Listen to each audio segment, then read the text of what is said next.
हाँ जी। जय हिंद एवरीवन। सो आई एम अन Yadav, welcome you all to the platform of professor Satta. So polity का एक इम्पोर्टेंट कंसेप्ट है, ठीक है। आपको पता है यार, ट्रेंड चेंज हुआ है। स्टेटमेंट बेस्ड क्वेश्चन पूछता है और उसमें फिर आप आर्टिकल्स हो गए, आपके अमेंडमेंट्स हो गए, उसको आप रटने लग जाते हो। बट आज के लेक्चर में हम उनको डीपली कवर करेंगे, ठीक है, कि क्या है, कैसे है अमेंडमेंट अगर किया गया, तो बेसिकली यार उसके पीछे का कोई कारण था तो वो क्या था। समझे बात को? तो चलिए भाई, आज की चर्चा अपन स्टार्ट करते हैं। Important amendment. क्लियर है जी? ठीक है।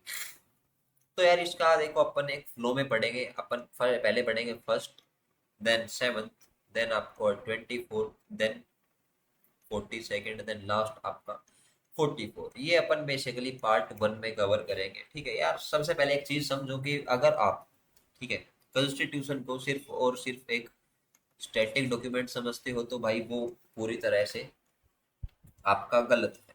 समझे बात को भाई? ठीक है। तो आप बोलोगे कि यार फिर इसका सिनेरियो क्या है। आपको पता है यार, इंडिया में सोशली, ठीक है, या फिर पॉलिटिकल बेस पर, या फिर एडमिनिस्ट्रेटिव सरकमस्टांसिस यार चेंज होते रहे हैं, ठीक है। और इसीलिए कॉन्स्टिट्यूशन में भाई क्या किए गए, आपके अमेंडमेंट्स किए गए, ठीक है। लेकिन इसमें अमेंडमेंट्स को रैंडमली याद नहीं करना यार। इन्हें कॉन्स्टिट्यूशनल इवोल्यूशन के फेजेस में आपको पढ़ना है। जैसे यार 1950s का जो फेज है, ठीक है, उसमें अपन क्या बोल सकते हैं कि यार कॉन्स्टिट्यूशन को क्या बनाएगा, प्रैक्टिकल, ठीक है। देन आ जाता है 1970s। इसमें भाई आपका पार्लियामेंट वर्सेस सुप्रीम कोर्ट, मतलब वी कैन से यार जुडिशियरी एक तरीके से, नॉट ओनली सुप्रीम कोर्ट, ठीक है। प्लस इसमें भाई इमरजेंसी की चीजें भी हो रही थी, ठीक है। उसके बाद यार पोस्ट इमरजेंसी, या फिर आप क्या बोल सकते हैं उसको, डेमोक्रेटिक करेक्शन। चीजें क्लियर है? ठीक है भाई, आगे चलते हैं।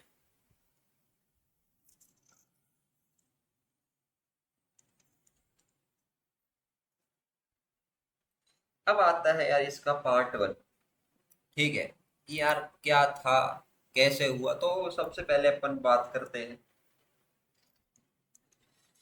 First constitutional amendment 1951। बैकग्राउंड समझो यार इसका, कि इंडिपेंडेंस के इमीडिएटली बाद, तुरंत बाद इंडिया के सामने भाई मेजर इश्यूज थे। वो क्या था यार? पहला तो आपका भाई लैंड रिफॉर्म्स का था, ठीक है। दूसरा क्या था कि freedom of speech versus public order, versus public order. चीजें क्लियर है यार? लैंड रिफॉर्म्स था मतलब कि यार जमींदारी एबोलिशन जैसे लॉज को यहाँ पे क्या किया जा रहा था भाई, चैलेंज किया जा रहा था, ठीक है। और freedom of speech versus public order में गवर्नमेंट को लगा था कि यार जो आर्टिकल 19 है, ठीक है, उसकी एग्जिस्टिंग वर्डिंग के under we can say reasonable, उसमें रेस्ट्रिक्शन करना भाई थोड़ा सा क्या था, डिफिकल्ट था, ठीक है। और इसी बैकग्राउंड में फिर फर्स्ट अमेंडमेंट आपका 1951 आया।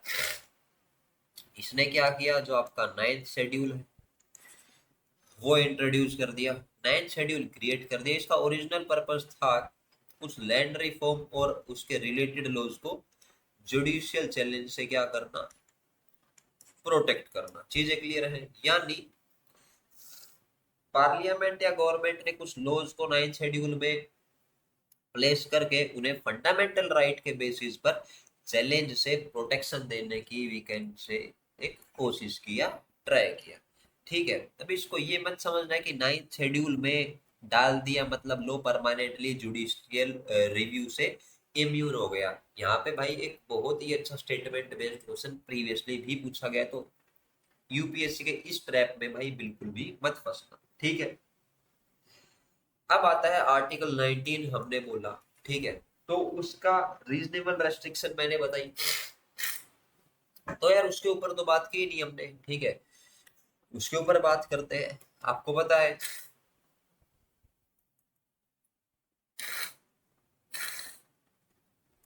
फ्रीडम ऑफ स्पीच प्लस जो आपका एक्सप्रेशन है वो बिल्कुल भी एब्सोल्यूट नहीं है, ये आपको भाई पता है, ठीक है। मतलब फर्स्ट अमेंडमेंट ने आर्टिकल 19 सब क्लोज 2, ठीक है, के रेस्ट्रिक्शन फ्रेमवर्क को भाई उस टाइम पे सपोर्ट प्रोवाइड किया, ठीक है, या फिर वी कैन से स्ट्रेंथन किया, ठीक है। इंपॉर्टेंट ग्राउंड की अगर इसमें बात करें तो यार इसमें आपका पब्लिक ऑर्डर आ जाता है, ठीक है, friendly relation with foreign states आ जाता है। दूसरा क्या आ जाता है यार, इसमें एक ऑफेंस की चीजें आ जाती है, इंसाइटमेंट टू एन ऑफेंस, ठीक है, इतना इंपॉर्टेंट नहीं है बट जस्ट एक समझाने के लिए, ठीक है।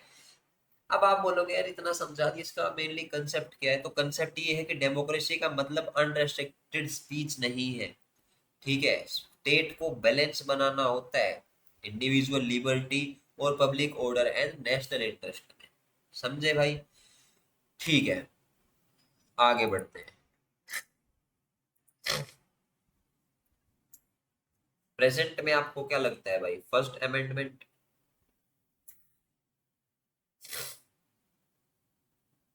क्या है भाई, land reform plus ninth schedule plus article 19 की रेस्ट्रिक्शन, ठीक है, बट इन एक्चुअल ऐसा नहीं है भाई, ठीक है, यही मैं बताना चाह रहा था आपको। इसको एक लाइन में भाई समझो ही मत, इसका लॉजिक याद रखो, ठीक है। New republic then land reforms क्या करने थे, प्रोटेक्ट करने थे, प्लस स्पीच रेस्ट्रिक्शंस क्या करनी थी, क्लेरिफाई करनी थी, प्लस इसमें अब आ जाता है देन आपका फर्स्ट अमेंडमेंट होता है, ठीक है। फर्स्ट अमेंडमेंट की चीजें आई होप बढ़िया तरह से क्लियर होगी। अब आ जाता है भाई आपका सेवंथ कॉन्स्टिट्यूशनल अमेंडमेंट, ये कब हुआ आपका 1900 1956। अब प्रॉब्लम इसमें डिफरेंट थी,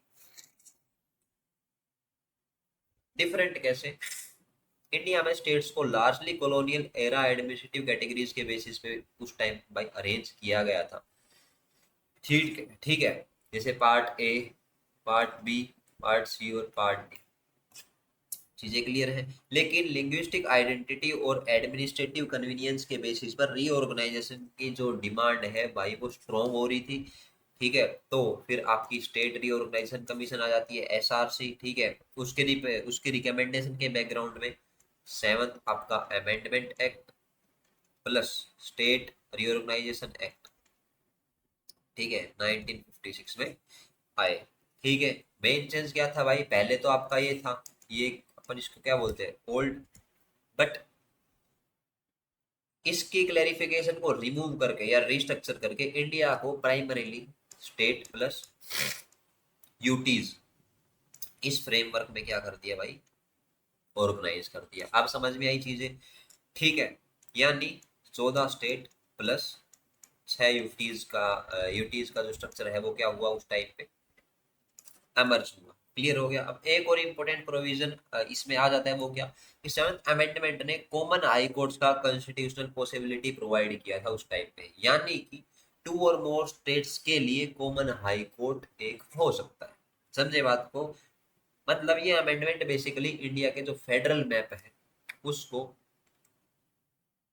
लिंग्विस्टिक प्लस एडमिनिस्ट्रेटिव रियलिटीज के अकॉर्डिंग क्या कर रहा था, रीस्ट्रक्चरिंग उसकी कर रहा था,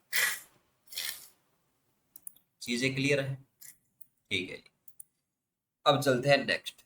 अब इसमें आ जाता है भाई आपका पार्लियामेंट वर्सेस सुप्रीम कोर्ट।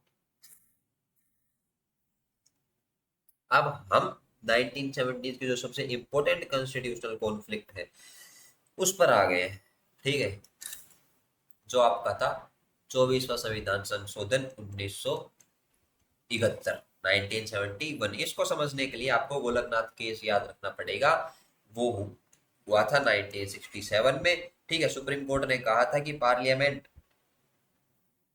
आपका फंडामेंटल जो राइट्स है उसको अमेंड नहीं कर सकती, बट ब्रॉडली आर्टिकल 368 के अमेंड पावर को फंडामेंटल राइट के अगेंस्ट लिमिटेड इंटरप्रेट कर सकती है। उस टाइम पे क्या बोल सकते हैं अपन,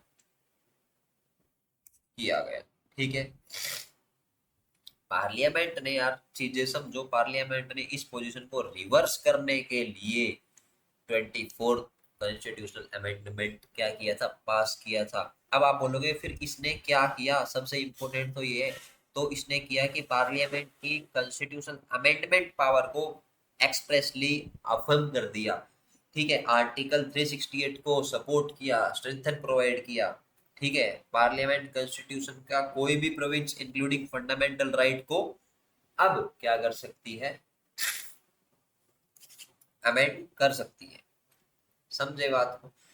इसमें फिर प्रेसिडेंशियल एसेंट भी आता है। वो क्या कि प्रेसिडेंट के लिए कॉन्स्टिट्यूशनल अमेंडमेंट बिल पर उस एसेंट देना भाई क्या किया गया, मैंडेटरी किया गया। बट नॉर्मल बिल की तरह प्रेजेंटली इसे सिंपली विद होल्ड नहीं कर सकता था।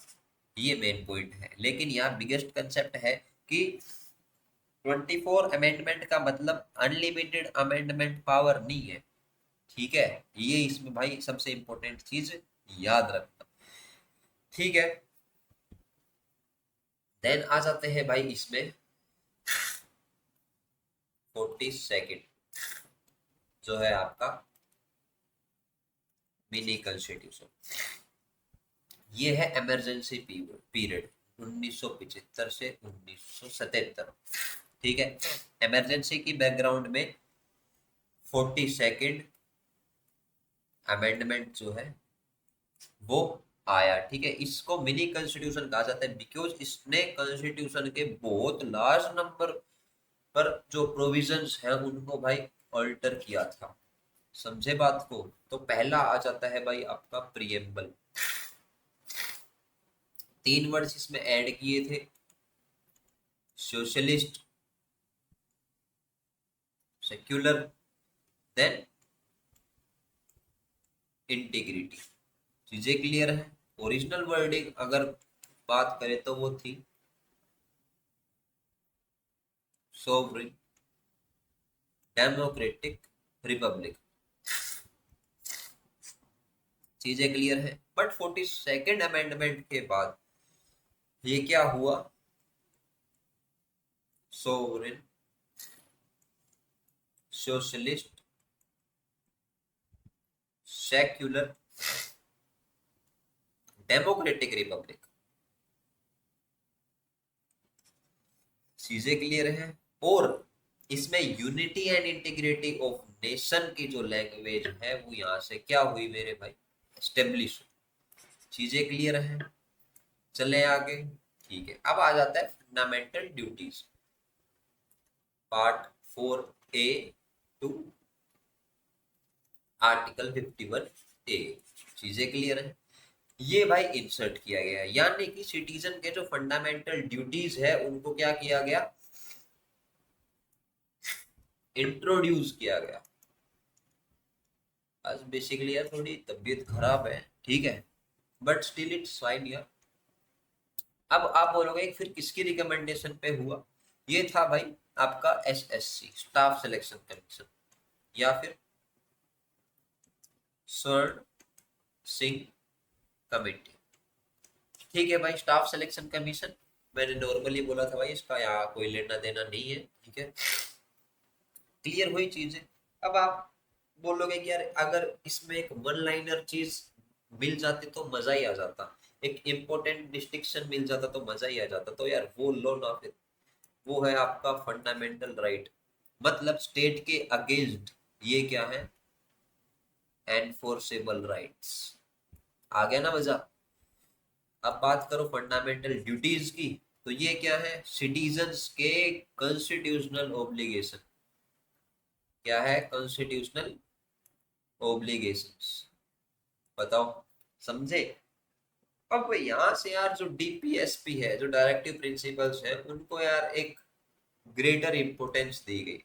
ठीक है, मतलब 42nd जो अमेंडमेंट है उसमें डीपीएसपीज है, ठीक है, उनको स्ट्रेंथन करने के डायरेक्शन में चेंजेस किए थे। यानी कि आर्टिकल 31C का स्कोप इनिशियली क्या करने की कोशिश की, ब्रोडन करने की कोशिश की। ठीक है, समझे बात को? लेकिन बाद में फिर मिनेरेवा मिल्स केस हुआ 1980 में। ठीक है, ठीक है जी। उसमें फिर सुप्रीम कोर्ट ने इस एक्सपेंशन को अनकॉन्स्टिट्यूशनल लिमिट के कॉन्टेक्स्ट में भाई डाउन कर दिया, या आप क्या बोल सकते हो यार, स्ट्राइक डाउन कर दिया। चीजें क्लियर है? देन एक एडमिनिस्ट्रेटिव ट्रिब्यूनल्स का कंसेप्ट इसमें आ जाता है। ठीक है, ठीक है जी। इसमें ये पार्ट आपका इंसर्ट किया गया। इसमें इंपॉर्टेंट आर्टिकल है आपका भाई 323A और 323B। अब आप बोलोगे इन पे भी चर्चा कर दे भाई, मजा आ जाएगा। तो ये है भाई आपका एडमिनिस्ट्रेटिव ट्रिब्यूनल्स। ठीक है, ये है ट्रिब्यूनल्स फॉर स्पेसिफाइड मैटर्स। चीजें क्लियर है?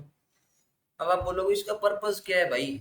ठीक है यार, इसका पर्पस है कि ऑर्डिनरी कोर्ट्स का बर्डन रिड्यूस करना, प्लस स्पेशलाइज्ड एडजस्टिगेशन को प्रोवाइड करना।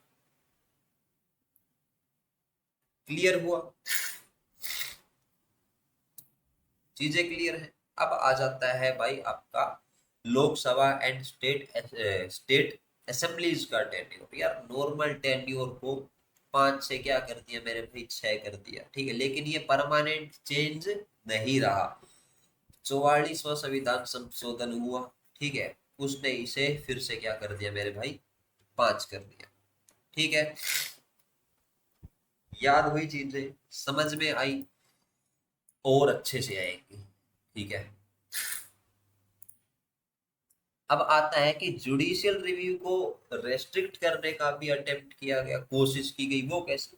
यार फंडामेंटल अमेंडमेंट 42nd अमेंडमेंट ने पार्लियामेंट के जो कॉन्स्टिट्यूशनल सुपरमेसी है उसको स्ट्रेंथन करने और जुडिशियल रिव्यू को रेस्ट्रिक्ट करने के डायरेक्शन में प्रोविजंस इंसर्ट किए। ठीक है, लेकिन इमरजेंसी के बाद सुप्रीम कोर्ट ने कॉन्स्टिट्यूशनल बैलेंस फिर से क्या कर लिया भाई, आपका रिस्टोर कर लिया। ठीक है, आप 42nd कॉन्स्टिट्यूशनल अमेंडमेंट को जस्ट कंसेप्चुअली याद करो। वो कैसे? यार emergency plus centralisation plus preamble plus duties plus tribunals plus DPSP strengthening. Clear हुआ? ठीक है जी। अब आ जाता है भाई आपका 44वां संविधान संशोधन 1978। इसमें क्या हुआ? अब सीन कंप्लीटली भाई चेंज हुआ। आप बोलोगे वो कैसे? इमरजेंसी खत्म, जनता गवर्नमेंट पावर में आई। ऑब्जेक्टिव था 42nd अमेंडमेंट के जो ऑथोरिटी थी, ठीक है, या फिर जो डेमोक्रेटिक डिस्टोरेशन थी, उनको भाई क्या करना, उनको करेक्ट करना। सिंपल इतना समझ। क्लियर हुआ? जो इमरजेंसी ग्राउंड में बोल रहा हूँ उसको चेंज किया। मतलब 42nd पीरियड के ब्रॉडर फॉर्मुलेशन में इंटरनल डिस्टरबेंस एसोसिएटेड थी। ये आपको क्लियरली समझ आ रहा है? ठीक है, बट 44th अमेंडमेंट ने नेशनल इमरजेंसी के ग्राउंड को क्या कर दिया भाई, इंटरनल डिस्टरबेंस से आर्म रेबेलियन कर दिया। समझे डिफरेंस? समझो, इंटरनल डिस्टरबेंस ब्रॉड एक्सप्रेशन है, और arm rebellion much narrower and much serious threshold है। अब चीजें क्लियर हो गई होंगी, इसलिए इमरजेंसी डिक्लेयर करना कंपैरेटिवली क्या हुआ, डिफिकल्ट हुआ। समझे? अब आता है आपका आर्टिकल 20 और 21। ठीक है, 44th अमेंडमेंट का extremely important safe guard, national emergency के ड्यूरिंग भी आर्टिकल 20 और 21 कैन नॉट बी सस्पेंडेड। याद रखो, आर्टिकल 20 क्या है, आर्टिकल 21 क्या है। Article 20 protection in respect of conviction for offences, चीजें क्लियर है। आर्टिकल 21 क्या है, protection of life and personal liberty. ठीक है, ये इमरजेंसी एक्सपीरियंस के बाद एक मेजर कॉन्स्टिट्यूशनल सेफ गार्ड रहा, मेजर कॉन्स्टिट्यूशनल सेफ गार्ड था। क्लियर हो गया?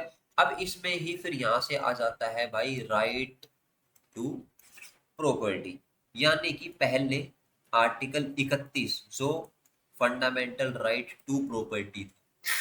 ठीक है जी, बट 44th अमेंडमेंट ने आर्टिकल 31 को रिमूव किया। अब राइट टू प्रॉपर्टी क्या है, आर्टिकल 300 ए। चीजें क्लियर है? इसके under constitutional slash legal right है, कॉन्स्टिट्यूशनल या आप क्या बोल सकते हैं इसको, लीगल राइट। चीजें क्लियर है?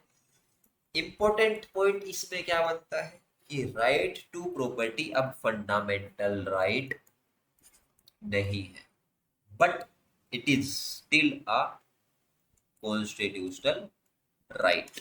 क्लियर हुआ? अब आता है president and council of minister की एडवाइस को इसमें वंस रिकंसिडरेशन के लिए रिटर्न करने का अपॉर्चुनिटी है, वो दिया गया। लेकिन अगर काउंसिल ऑफ मिनिस्टर को आप एडवाइस को कंसिडर करके फिर भी वही एडवाइस भेजते हो, तो president must act according to that advice. नहीं समझ में आया होगा? फिर से समझाऊंगा। कंसेप्ट क्या है कि प्रेसिडेंट को वन टाइम रिकंसिडरेशन पावर है, ठीक है, परमानेंट वीटो नहीं। चीजें क्लियर है? ठीक है, अब जो आपका पार्ट 1 था, ठीक है, अमेंडमेंट जितने भी थे वो कंप्लीट हुए।